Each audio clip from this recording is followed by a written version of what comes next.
Recently, this video went viral, Earning £120,000 is probably one of the worst salaries you can get in the UK. gaining over 1.4 million views. In it, a chartered wealth manager claimed that earning £120,000 is probably the worst salary that you can earn in the UK. As no surprise, the internet exploded in uproar, with news outlets and commentators calling it out of touch. But then, I also came across this viral video. So the question is, do you slog your guts out for double the effort to earn £120,000, but if you've got 3 kids, you still end up with £45,000? Again with over 1.6 million views, where a tax expert claimed that if you have 3 children, you're better off earning half the salary at 60k. This got me thinking, could this really be true? Is 120k actually the worst salary that you can earn in the UK, especially when you scratch beneath the surface and look at factors such as tax and lost benefits? Or is this just another viral myth? Today, I'm breaking down the numbers, exposing the hidden tax traps, and showing what it actually means to be a high earner in the UK right now. Let's start with the controversy. On the surface, £120,000 sounds incredible.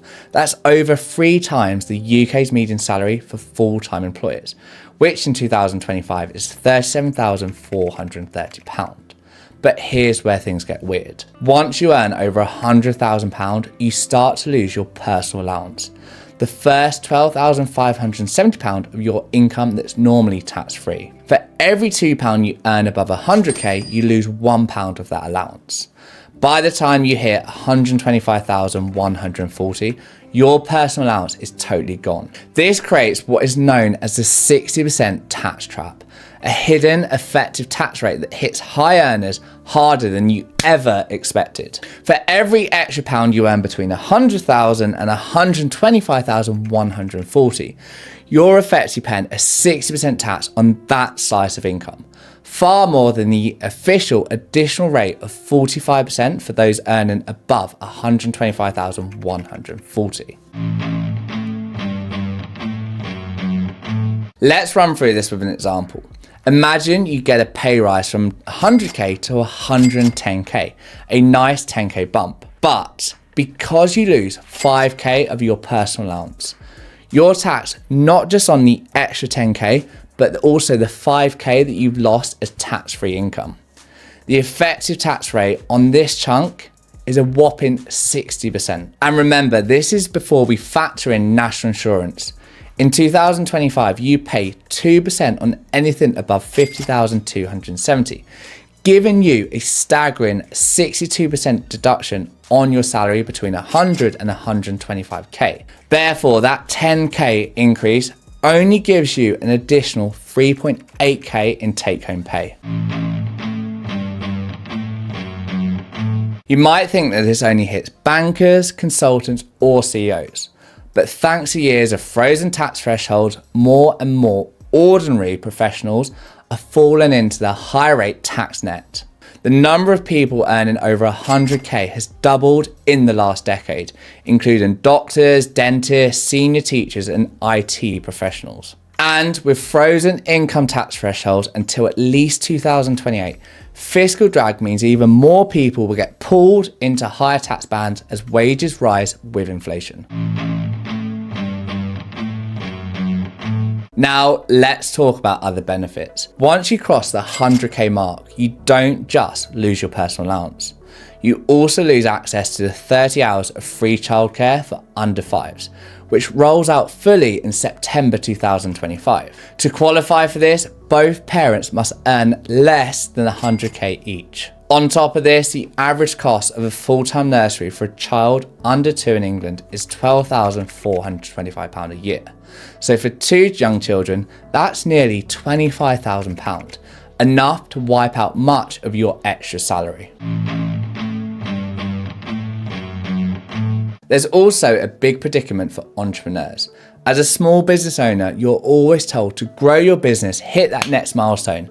But as soon as your turnover hits £90,000, you have to register for VAT. For service businesses with low expenses, that either means raising their prices by 20% and risk losing clients, or taking a 20% pay cut. Therefore, if you actually want to earn over 90k after that, you need to start bringing in over 108k before you can even start to make any additional income. That is a huge penalty for growing your business, and it's why so many entrepreneurs either cap their earnings or look to move abroad. You've probably seen loads of articles and videos on it lately. There's a clear trend right now. As soon as entrepreneurs hit a certain level of success, they look to leave the UK for places like Dubai, where tax rates are between 0 and 9% and you keep far more of what you earn. In April this year, I'll be leaving the UK. Guys, are we all planning to leave the UK? Everyone is leaving the UK. I will next year as well. Brits leaving the UK. We're leaving the UK. Why are all these millionaires running away? Well, it's not because they're taxing their wealth, because we don't have any wealth taxes. I think the reason they're leaving is because the UK economy is really, really weak. If you're earning £1 million a year, would you rather pay 500k in tax here or move abroad and keep most of it? For many, the answer is obvious. And this is a real challenge for the UK right now, and an unintended consequence of tax policies.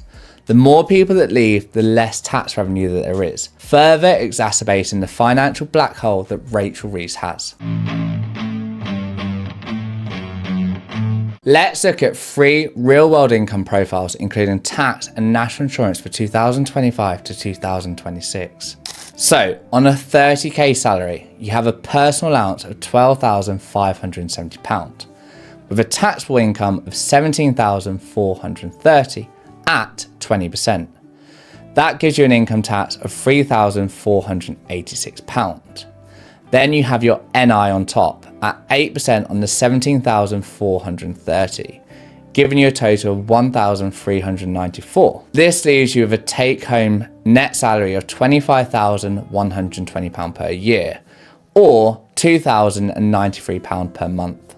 Then at a 70k salary, again, you have the personal allowance at £12,570. Then you have a taxable income of £57,430, with £37,700 being at 20% and then £19,730 being at the 40% tax rate, giving you an income tax rate of £14,432. Then looking at your national insurance, you have 8% at £37,700, equaling £3,016, and then 2% on £19,730, giving you £394.60, leaving you with a total NI due of £3,410.60. This leaves you with a take-home salary of £52,158 per year, or £4,346 per month. Then looking at 125k as a salary, you practically lose all of your personal allowance, as this is lost at £125,140. Your tax then breaks down this way. You've got £37,700 at the 20% tax rate, giving you £7,540. You've then got a further £87,440 at the 40% tax rate, giving you £34,976. And then you've got £0 at the 45% rate. This gives you an income tax of £42,516.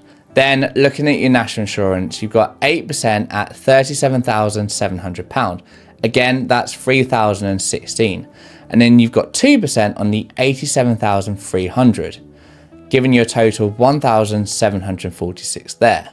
When you combine the NI at 8% and 2%, you get a total national insurance due of £4,762, giving you a take-home pay of £77,722 per year, or £6,477 per month, which for a salary that's £55,000 higher than the 70k, and also likely comes with a lot more stress and responsibility, that is only an additional £25,500 more as take-home pay. So let's be real, earning over £120,000 is a privilege. You're in the top 3% of earners, but you're not in the top 1%. And the real elite, those with over £10 million in wealth, often pay far less tax thanks to clever tax planning or being based overseas. Meanwhile, the system penalises those that work hard, contribute and just want to get ahead.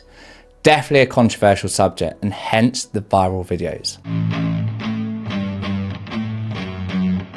If your earnings are between 100 and 120k, here is how you can fight back. First, look at salary sacrifice.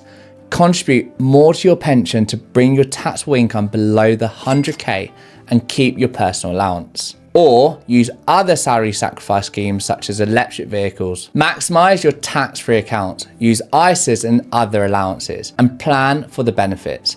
Factor in lost childcare and other perks. Also, consider your options. For some, moving abroad is a real solution, but it's not for everyone. So let's not pretend that high earners have it hard. But let's also not ignore the real quirks and traps in the UK tax system. Whether you're earning 30k, 70k or 120k, we're all navigating a system that's far more complex than it needs to be. Next time you see someone saying 120k is the worst salary in the UK, remember it's not about sympathy for the rich. It's about understanding the system, making smart choices and pushing a fairer deal for everyone. If you found this breakdown useful, hit like, subscribe and let me know your thoughts in the comments section.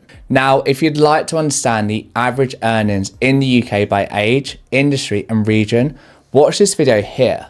I'm sure you will find it eye-opening. Until next time, ta-ra.